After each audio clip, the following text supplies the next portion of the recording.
நண்பர்களுக்கு வணக்கம். இது ஒரு ரிப்பேர் ஒர்க்கு.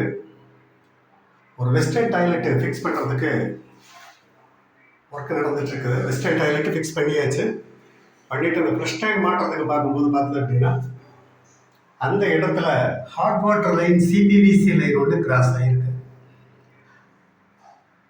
அந்த ஹாட் வாட்டர் லைனை பார்த்து அப்படின்னா இங்கே டேப் ஆகிட்டு இங்கே இருக்குது. லெஃப்ட் ஹேண்ட் சைடு இருக்கிறது ஹாட் வாட்டர். அது கிராஸ் ஆகிறது பார்த்து அப்படின்னுச்சுன்னா இது இப்படி மேலே இப்படி வந்து இந்த இடத்துல கிராஸ் ஆகிருக்குது. அது நமக்கு ட்ரில் அடிக்கிற வரைக்கும் தெரியல. ட்ரில் அடிக்கும்போது கரெக்டாக அந்த பைப்பிலே பஞ்ச் ஆகிருச்சு. அப்போ லைட்டாக பட்ட உடனே டவுட்டில் எடுத்துட்டேன். இப்போ அது எப்படி நம்ம பஞ்சர் போடுறது? இப்போ ஏன்னா டைல் பூராவே கட் பண்ணி நம்ம வேலை செஞ்சுட்டு இருந்தோம் அப்படின்னா பெரிய அளவுக்கு மேஜர் ஒர்க்கு, பெரிய செலவு வரும். அதனால் இது வந்துட்டு நம்ம பஞ்சர் போடுற மாதிரி அளவாக இதில் பண்ண முடியும்.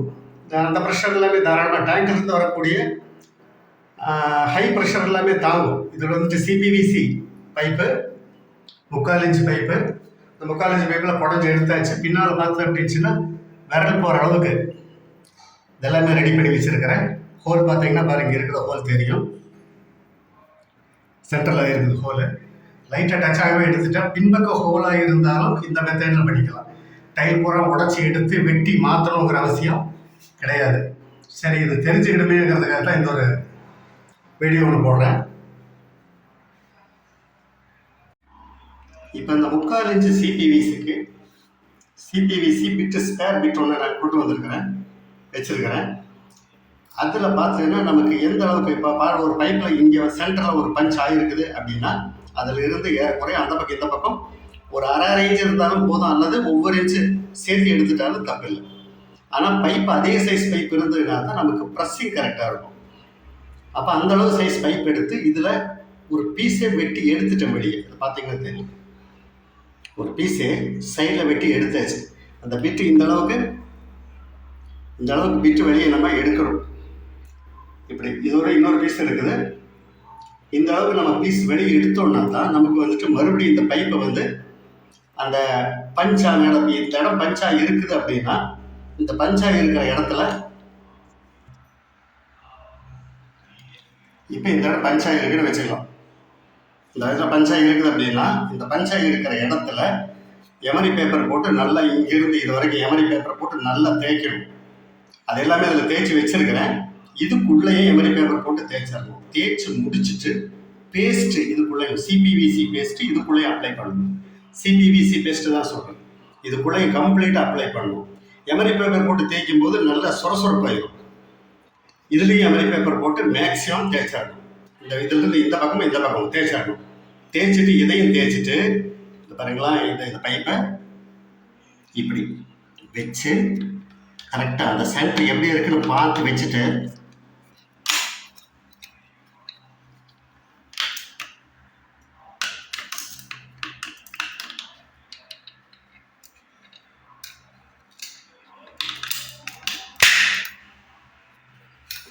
இப்படி செட் ஆகும்.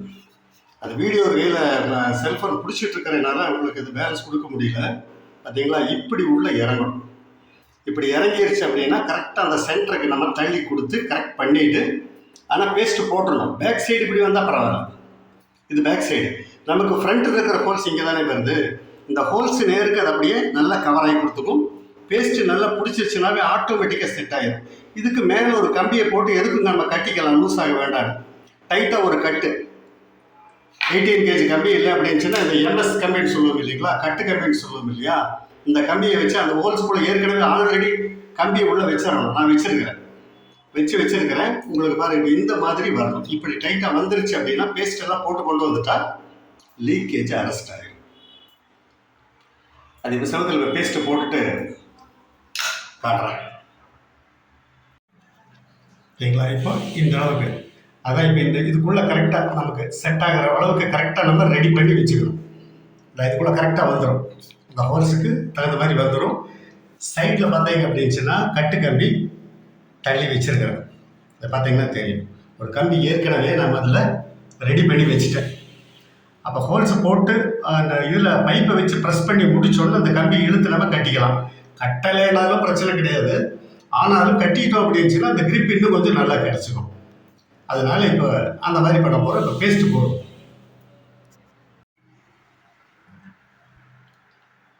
பைப்பில் இப்போ சிபிவிசி பேஸ்ட்டு பக்காவாக போட்டாச்சு. பார்த்தீங்கன்னா தெரியும். இந்த அளவுக்கு அப்ளை பண்ணிக்கணும் உள்ள. பண்ணிவிட்டு அதே மாதிரி இதுலேயும் பார்த்தீங்கன்னா கம்ப்ளீட்டாக சிபிவிசி போஸ்ட்டு போட்டாச்சு. அந்த ஹோல்ஸையும் நல்லா வச்சு அடைச்சி கொடுத்தாச்சு. பேஸ்ட்டை போட்டாச்சு. வச்சு போட்டு கரெக்டாக இப்படி வச்சு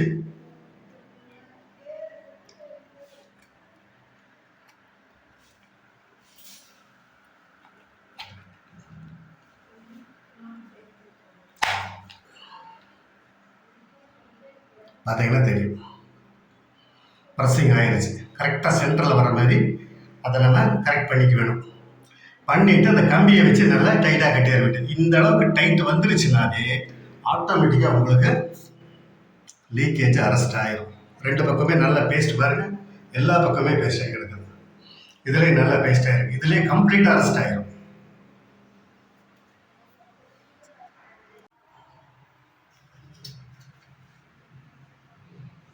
கட்டு கம்பி வச்சு இந்த அளவுக்கு கட்டியாச்சு. பார்த்தீங்கன்னா தெரியும். இந்த அளவு கரெக்டாக சென்டரில் ஒரு கட்டு போட்டிருக்கிறேன். சின்னது தானே. இல்லை அப்படின்னா ரெண்டு பக்கம், அந்த பக்கம் ஒரு கட்டு இந்த பக்கம் ஒரு கட்டு, ரெண்டு கட்டு போடலாம். தேவையில்லை.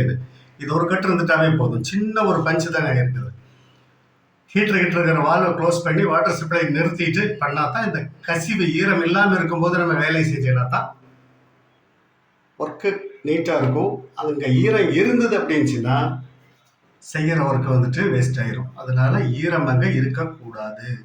ஈரம் இல்லாமல் நல்லா ட்ரையாக இருந்ததுன்னா தான் ஒர்க்கு நல்லா நீட்டாக வரும். இந்த அளவுக்கு பண்ணிட்டாவே ஒர்க்கு ஃபினிஷிங் ஆயிரும். ஒரு சின்ன ஓட்டைன்னு போட்டு டைல் பூராமே வெட்டி எடுத்து நம்ம பண்ணுற வேலை தேவையில்லாத வேலை.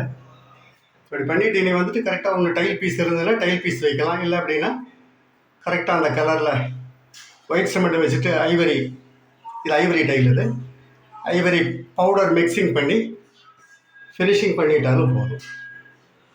அவ்வளோதான். லீக்கேஜ் அரெஸ்ட் ஆயாச்சு. ப்ரெஷர் கொடுத்து பார்த்துடலாம் சார்.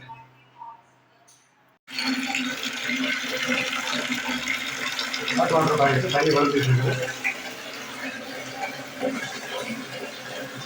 லீக்கேஜ் இல்லை. கம்ப்ளீட்டாக நீட்டாக இருக்குது.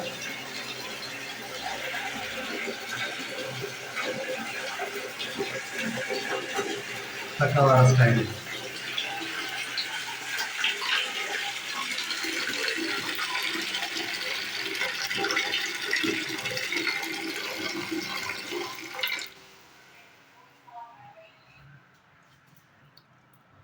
அப்போது இந்த மாதிரி ஒரு பஞ்சர் ஒர்க்கை பண்ணியே இப்போ இந்த ஒர்க்கை பெரிய அளவுக்கு செலவு வைக்காமல் நல்ல சிம்பிளாக இந்த அளவுக்கு பண்ணி முடிச்சிடலாம். ஒரு அவேர்னஸ் வீடியோ தான் அது. ஏதாவது பெரிய டேமேஜ் பண்ணி டைலெல்லாம் வெட்டி எடுக்காமல் இப்படி பண்ணலாம் அப்படிங்கிறத ஒரு ஐடியா தெரிஞ்சுக்கணும் அப்படிங்கிறதுக்காக தான். ப்ளம்பர் இல்லை, ஹவுஸ் ஓனர் தெரிஞ்சுக்கணும் அப்படிங்கிறதுக்காக தான் இந்த ஒரு வீடியோ. நல்லது நண்பர்களே, மற்றும் ஒரு வீடியோவில் மீண்டும் சந்திப்போம். நன்றி, வணக்கம்.